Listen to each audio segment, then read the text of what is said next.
Assalamualaikum warahmatullahi wabarakatuh. Perkenalkan, nama saya Reza Maulidina dengan NPM 20182121500 dari kelas R6C, Prodi Pendidikan Bahasa Indonesia dari kelompok 8. Pada kesempatan kali ini, saya akan memaparkan materi tentang pola pembentukan metonimi. Sebelum kita memasuki materi, mari kita mengingat kembali apa itu pengertian metonimi. Pengertian metonimi menurut Keraf tahun 2007 halaman 142.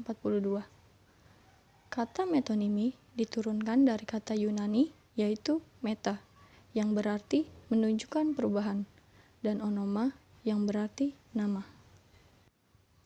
Jenis-jenis metonimi.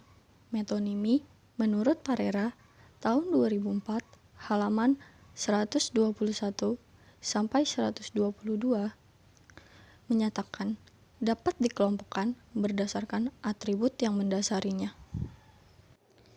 Jenis-jenis metonimi dikelompokkan menjadi 6, yaitu ada metonimi berdasarkan relasi tempat, relasi waktu, relasi atribut atau prasprototo, berelasi penemu atau pencipta, dan metonimi berdasarkan perbuatan. Metonimi berdasarkan atribut tempat asal daerah. Metonimi yang terbentuk karena adanya kedekatan lokatif kata yang menggantikan dengan yang digantikannya. Menurut Parera tahun 2004 halaman 122. Contohnya itu ada Pasar Blok M, disingkat Blok M. Orang Jakarta lebih mengenal Blok M sebagai singkatan nama bioskop yang terkenal di tempat tersebut pada masa tertentu, yakni Bioskop Majestic.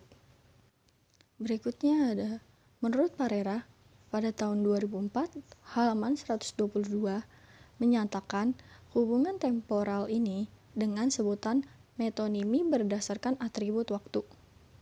Di Indonesia, kewajiban sembahyang 5 waktu dan sholat bagi umat Islam sering dipakai sebagai ukuran dan pembagian waktu dalam sehari.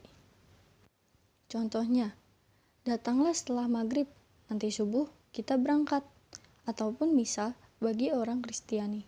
Biasanya dipakai sebagai ukuran dan pembagian waktu di Indonesia.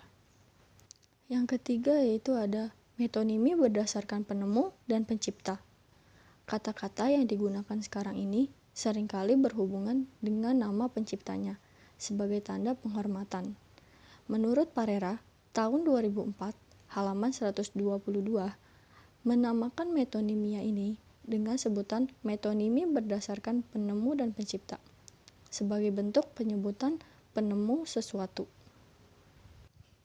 Misalnya, jika seorang ahli fisika mengatakan 1 ampere adalah aliran listrik yang 1 volt dapat mengirim melalui 1 ohm, maka ia telah menyebut 3 tokoh utama dalam bidang ilmunya, yakni André Ampère orang Prancis, Carl Alessandro Volta orang Italia, dan George Simon OHM orang Jerman.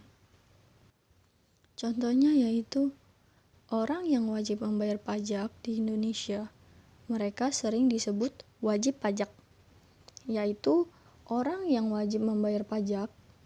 Terjadi pergeseran kalimat dengan proses elipsis semantik. Yang keempat, menurut Parera pada tahun 2004 halaman 122, tipe prasprototo ini sering dibicarakan sebagai satu kategori tersendiri dan tidak dimasukkan ke dalam kategori metonimi. Contohnya yaitu militer atau Tentara Nasional Indonesia yang biasa disingkat TNI, dikenal dengan sebutan baju hitam. Kelompok pasukan tentara angkatan darat yang khusus disebut dengan baret merah.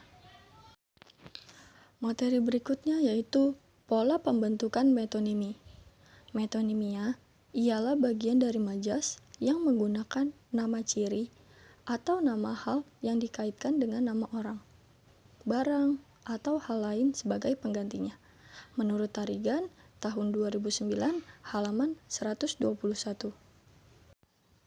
Pola pembentukan metonimi yang A yaitu hubungan bagian dengan keseluruhan. Kata-kata yang digunakan pada zaman sekarang ini sering berhubungan dengan nama penemu atau pembuatnya sebagai tanda penghargaan. Menurut Wijana dan Rohmadi, tahun 2011, halaman 57. Contohnya yaitu ada tradisi kisah asal-usul yang kaya diturunkan dari mulut ke mulut. Maksudnya adalah cerita yang disampaikan secara lisan dan tidak tertulis, serta disampaikannya secara bergulir. Dalam hal ini dilakukan oleh manusia yang bercerita. Yang B, objek untuk isi atau fungsi.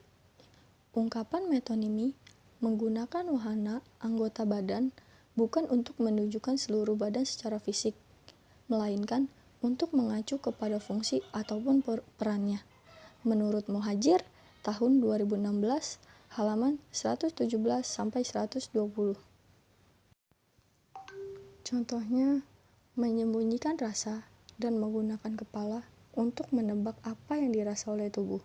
Maksudnya adalah seringkali ungkapan metonimi menggunakan wahana anggota badan bukan untuk menunjuk seluruh badan secara fisik, melainkan untuk mengacu kepada fungsi ataupun perannya. C. Seluruh untuk sebagian. Penyebutan sesuatu dengan penuh untuk diasosiasikan dengan salah satu macam atau bagiannya. Contohnya, Amerika Serikat mengancam melakukan perang perdagangan dengan Jepang. D. Alat untuk produk. Jadi, alat untuk produk itu lebih mengutamakan pada kegiatan ataupun fungsinya. Menurut Muhajir, tahun 2016, halaman 117-120. Contohnya, tak jarang ia beradu mulut dan berujung pada perkelahian. E. Nama individu untuk kelompok. Nama-nama dari tokoh negarawan, ilmuwan, seniman yang telah mempunyai nama nasional, regional, atau internasional disebut untuk mengacu pada masyarakat atau kegiatannya. Menurut Pateda, tahun 2010, halaman 271. Contoh, selama kemelut pergantian rezim dari Soekarno ke Soeharto, kota Yogyakarta mendapat perencanaan mulai tahun 1974. F. Lokasi untuk isi atau konsep. Ruang spasial atau waktu sering dipakai ungkapan metonimi mewakili isi atau konsepnya. Menurut Ullman, tahun 2009, halaman 218-219. Contoh, banyak sekali siasat dan budaya kampung yang berkembang. Maksudnya ialah kampung dalam contoh tersebut bukan menunjukkan kepada lokasi, melainkan budaya masyarakatnya. G. Waktu untuk peristiwa. Ruang waktu, seperti ruang spasial juga sering dipakai untuk menunjukkan isi atau kejadian di dalamnya.